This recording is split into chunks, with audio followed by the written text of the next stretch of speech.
Hi, everyone. Welcome to the first installment of the Mental Health Canvas with the OIA. That is the Office of Intercultural Affairs.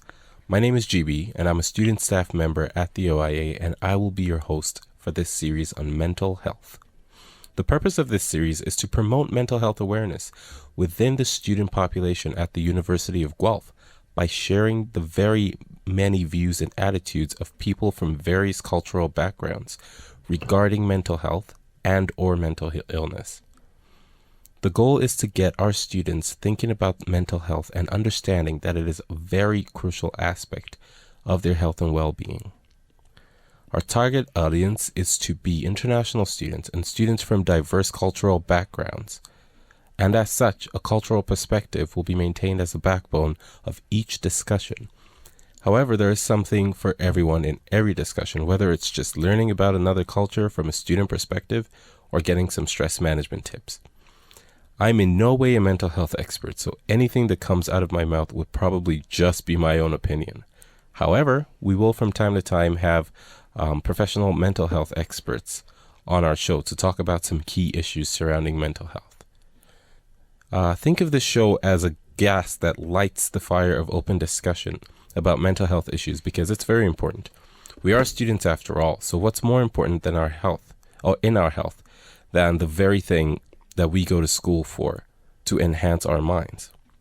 It is our hope that through listening to these discussions, the student population, especially international students, begin thinking about their mental health and take steps towards a healthy body and a healthy mind.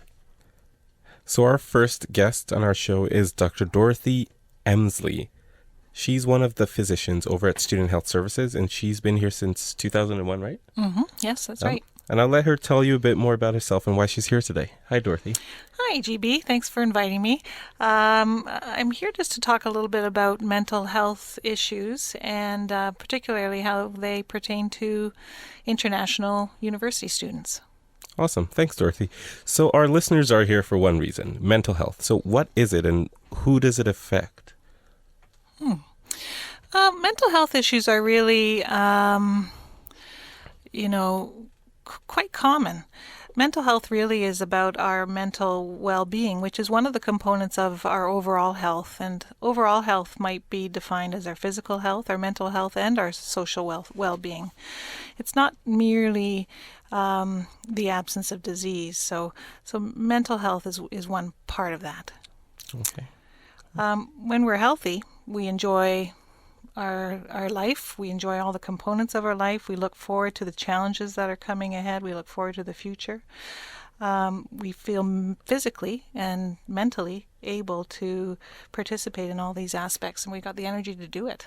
Okay. And who does mental illness, I guess, affect? Mental illness really can affect anyone. It can happen at any age. In fact, 70% of people who develop mental illness develop it during their childhood or adolescence. And so university age is actually a very common time to develop mental health problems. I see. Mm-hmm. All right. And what would cause mental illness, either in a child or a university, whatever?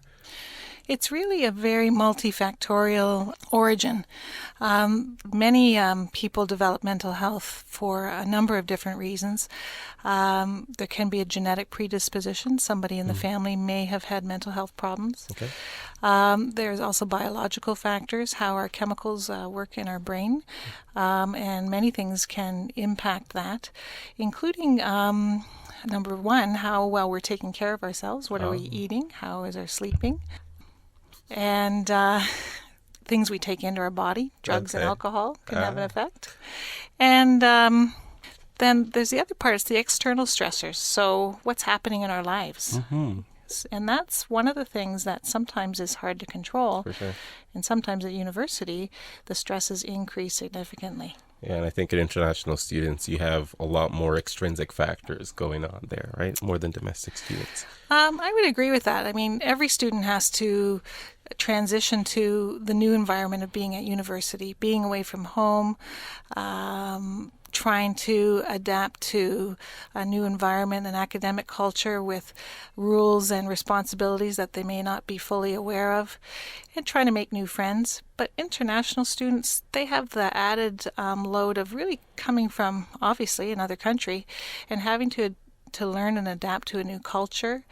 Everything from, the weather, having such cold temperatures in the wintertime and knowing how to dress, finding the right foods to eat when, frankly, the food available at the grocery store isn't the same as what they're used to. Mm-hmm. Those kinds of things can be pretty stressful. So are there any other factors that would put this demographic, international students, at a higher risk for developing mental health problems other than what you've said? So maybe anything cultural, religious, something like that? Yeah, I think cultural and religious factors are really important. In general, it's a different environment here in Canada than many other countries. And so the religious supports or affiliations may not be as prevalent here. Mm-hmm. And it might be harder for people to find the supports that they might usually gain from the environment of their religious community. Yeah, sure. Yeah, their religious community. And so that can sometimes be quite stressful. And I think even other things related to that. In Canada, we have really a lot of holidays that are built around a Christian calendar, which may not be necessarily their exactly religion. It's not the same, and that sometimes can make people feel lonely, ostracized, possibly. Right. They don't really feel the same connection they might feel in their home country. And I think that we sometimes forget about those sorts of things. I think other things are, just being unfamiliar with the system. So how do I get supports, or is there any support, and where would I find it, and what would that mean? Yeah. There may be an understanding or misunderstanding about what's covered from a medical health point of view. They might think that there might be expenses incurred if they got help. They also, as far as other stresses go, if we're talking about expenses, finances can be a really difficult thing for international students. You're laughing, but it's true, isn't it? No, I'm not laughing. No, because I'm an international student, so I know exactly what you're talking about. Yeah, and it's hard because often international students don't have the opportunity to tap into some of the financial assistance that other students can, or get a job. Yeah, right? We don't get things like OSAP and all that, so it makes it a little difficult. It does. And I don't find that the resources at Student Financial Services, I don't think a lot of international students know about them. Just last week I was at START International, which is the orientation for international students, and we had 2 reps from Student Financial Services come talk to the students, and there were so many things there. I'm like, really? Someone can help me with budgeting? I can just sit down with them. They have counselors there. Exactly. I had no idea, and I am doing my master's right now. I've been here for almost 6 years, and I'm just finding this out. I'm like, well, that would have helped me a long time ago. And I think when you're away from home, and particularly in a different country, how do you manage those finances? What does the banking system mean? How do I do that? Maybe they've never done it before. Who are the people who can help me with that? Of course. So we spoke about finances and culture shock and adjustment and religion as well. Are there any other things like to help students or students making a successful transition into university, international students especially? What difficulties do you think they could face there? Well, I think we've talked a lot about the difficulties that they can face, and certainly a lot of that is, as you said, a kind of a culture shock. So you come to a new country, everything is different, and not only do you have to manage your academics, your academic timetable, but all of these other external factors that people who have grown up in Canada have kind of come to know almost by process of osmosis all of their lives. So there's a lot of challenges that people have to face. So, making that successful transition is really critical. And, we have to pay attention to both our mental and our physical health, because that really gives us the resilience to be able to get through these challenges. Okay. So I can talk a little bit about that if you like. Sure, if you want to. Okay. Well, there's a few things that you might think about considering. What does it mean to get this resilience so that you can be successful in school, which is really the purpose why you're here. Yeah, that's why we're all here. So I think we can probably break it down to a few things. Physically, first of all, it's really important for students to remember to get their sleep, to eat as healthy as they can, and also to make sure that they're getting a little bit of exercise. And I don't mean you have to go to the gym and spend a lot of money. 5 times a week, no. But wouldn't it be great to do a little bit of a pickup soccer game or something where you're having a little bit of fun socially, but also getting some physical health, going for a walk. There's lovely trails in town. Socially as well, I think it's important to try to meet up with some people and make some connections, and that can be difficult. I think not only is it important to try to meet up with people who come from your own background, because it's important to connect that way, Of course. but maybe also to explore some Canadian things. Yeah. So you learn a little bit about the new place you're hanging out in for a while. Academically, Big one. yep. Sometimes the system's very different than it was in your home school back in the old country, let's say. So maybe asking professors and academic counselors about what actually is expected, because sometimes it's a bit different. Yeah. And just those practical tasks of, finding a good pair of winter boots Of course. and figuring out where to get that special, spice or You grain. get from your home country, of course. But that's a little hard for some people. I'm a Nigerian, and there used to be an African store in Guelph, and they closed up because I guess not a lot of students knew it was there. And so now if you want to get those spices, you have to go out of town. But at least It's you should know. difficult, isn't it? You should know where to go to get those things. When I've talked to African students before too, there's some ways of preparing, grains and bread that I've never heard of. Isn't that true? Oh, well, yeah. And I've had some students ask me where to find those things, and sometimes I have to send them to some interesting places or encourage them to meet with people like you at the international office that might help to guide them. So those are some things to think about, and the last thing I think is don't forget, if you are struggling, to maybe seek out some of the mental health resources that are available. And the wonderful thing about those resources on campus is that they've had a lot of experience in helping students with a variety of things, including international students. Yeah. Cool.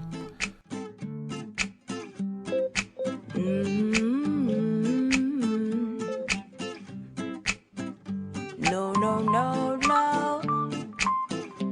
Oh, yeah.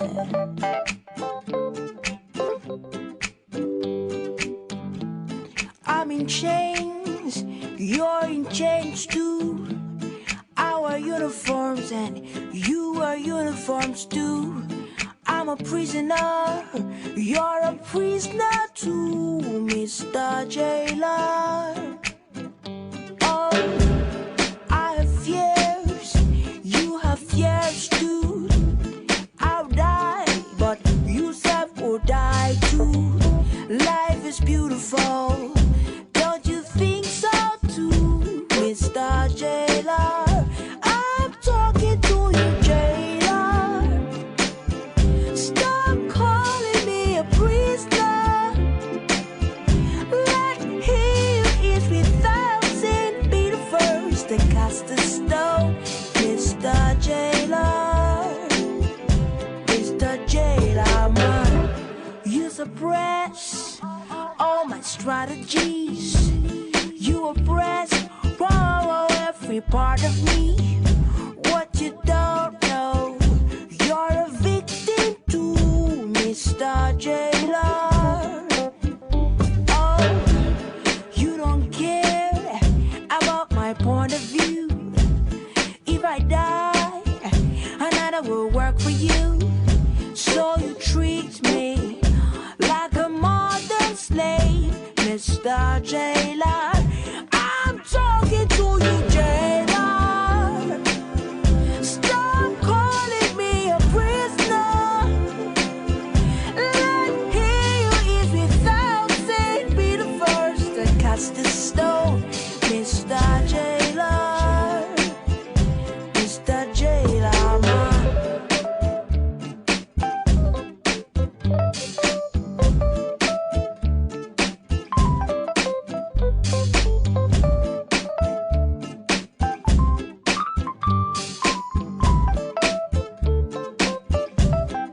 You see, if you walking in the marketplace, don't throw stones.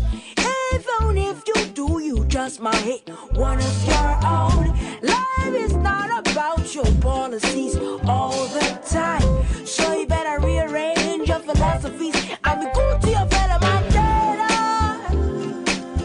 Stop calling me a prisoner. Let him who is without sin be the first that cast the stone, Mr. Jailer. Oh, I'm talking to you, Jailer.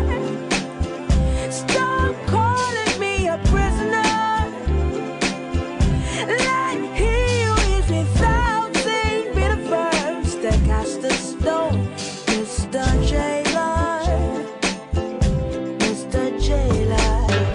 I am a baby say, I wanna be president.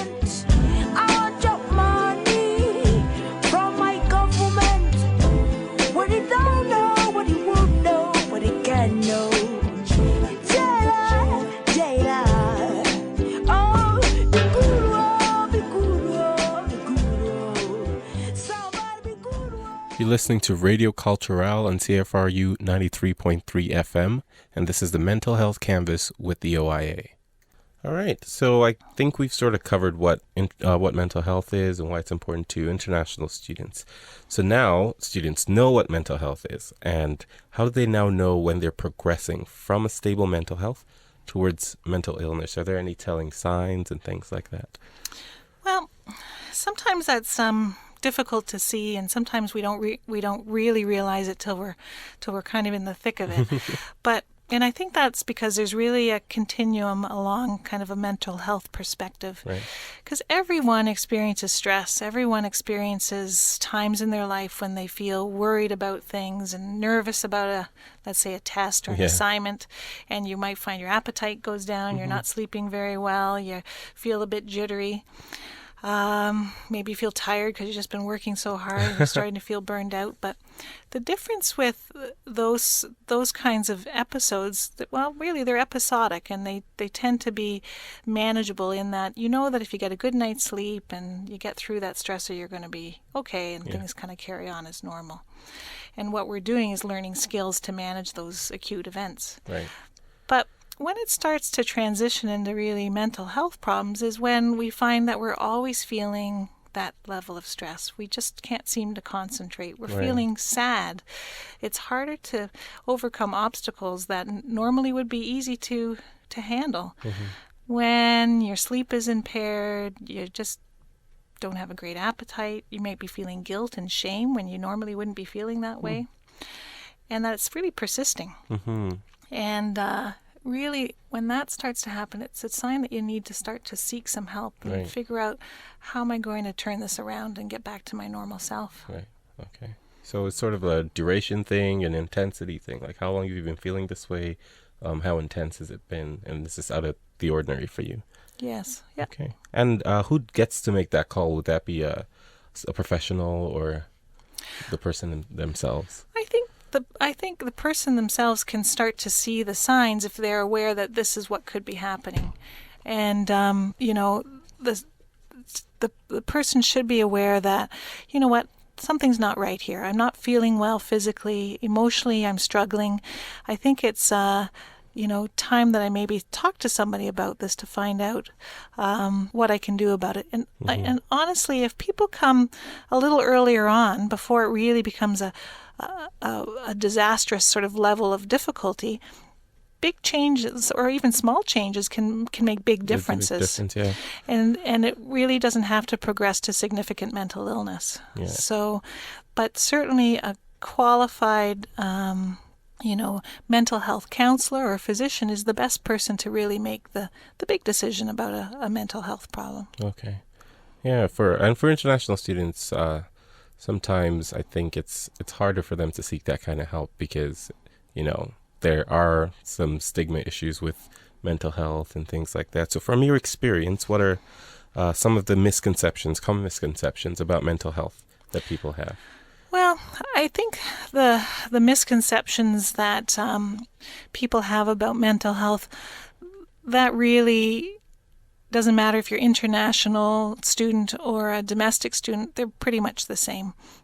People often feel like they're weak or they're crazy or that they're just not trying hard enough when they find that they're experiencing mental health struggles.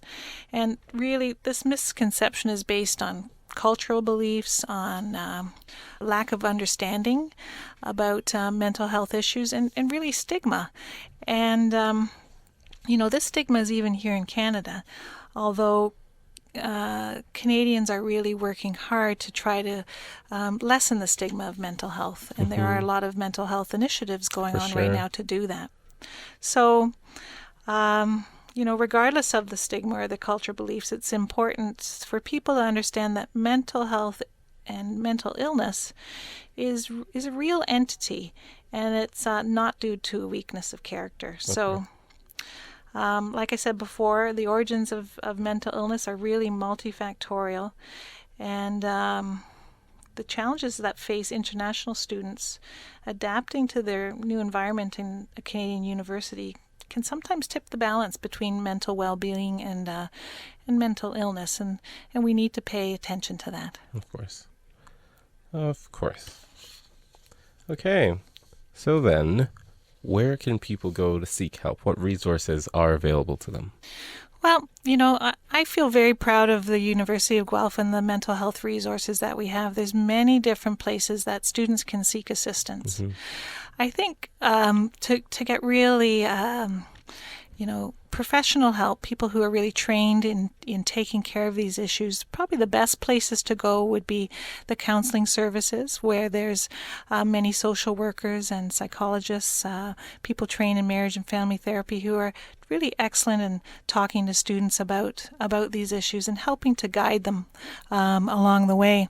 Student health services is also an excellent place to go, where the physicians and nurses can talk to you and assist you as well and help you through this. And then, don't forget about the international student advisor like Benny Quay. Don't forget about Benny. Every international student knows him. I have to say, over the years, every time I'm in the office and I say, do you know Benny Quay? They're like, oh, yes, I do. But he can also help to guide you and steer you in the right direction. For sure. And the international or intercultural office, it can also, they aren't trained professionals, but they can say, hey, have you thought about going here or there, and give you the phone numbers and the locations to help you with that. For sure. And I think, finally, places where you can get a little bit more information, that would be, like the Wellness Center. For sure. The Wellness Center is amazing. It's an excellent place. And the peer counseling is quite good, too, at McNally House. Yeah. That's the Student Support Network? Yes, sorry. It's students who had special training from the counseling services on talking with students who are in distress for various reasons. Okay. They're quite good. All right. So for those who don't know where these resources are, Counseling Services is located on the 3rd floor of the University Center. Take the south elevators to the 3rd floor. You will also find the office of the Intercultural Affairs and your international student advisor, Benny Quay. That's where his office is as well, on the 3rd floor, south elevators. The Wellness Center and Student Health Services are located in the Powell building beside the Athletic Center. So that's where you can find that. And the Student Support Network is at McNally House. I'm not sure if they're moving to Rythby House by the Cannon this year. I think they will be, because didn't McNally House just get renovated? Yeah. Yeah. But anyway, we'll have to give you an update on that on a future show, I think. For sure. Awesome. Okay.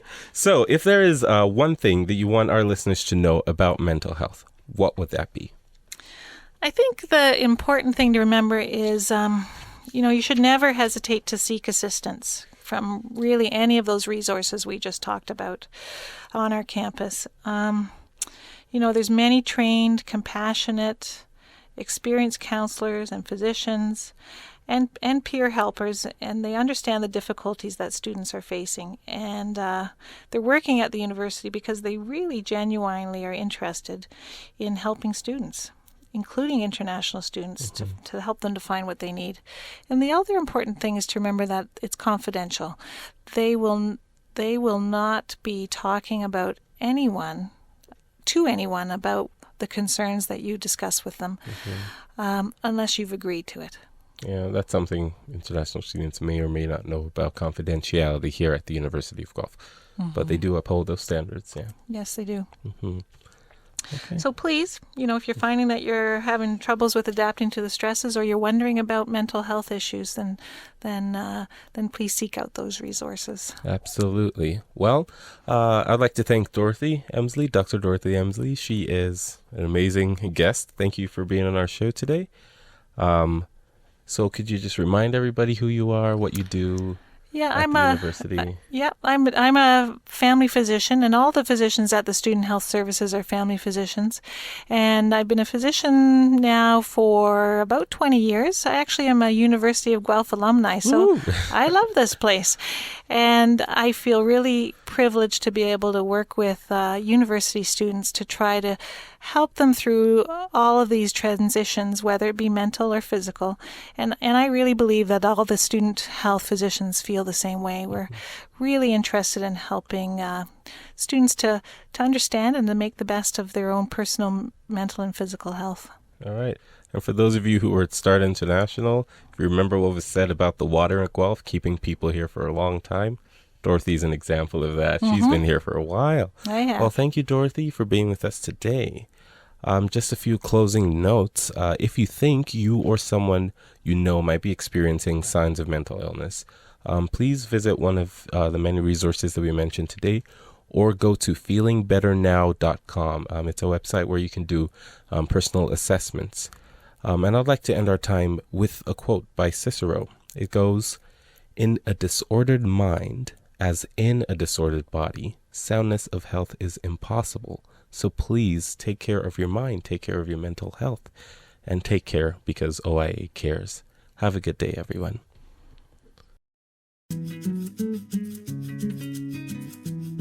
Odonna neni jarabide kelela odonna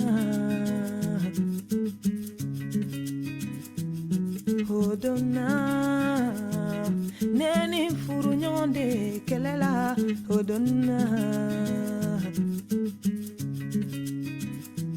ay bangi bolorane kanna ay bangi bolorane gizella ay bangi bolorane kunna ay bangi bolorane nyala ne dosu kolobe dimina kune dumbe jaradi fe ne dumbe nganu fe ne dumbe jarabi fe ne dumbe nganu ko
tsenga ai banki bolo da chegisela ai banki bolo da kumolola ai banki bolo da tsenga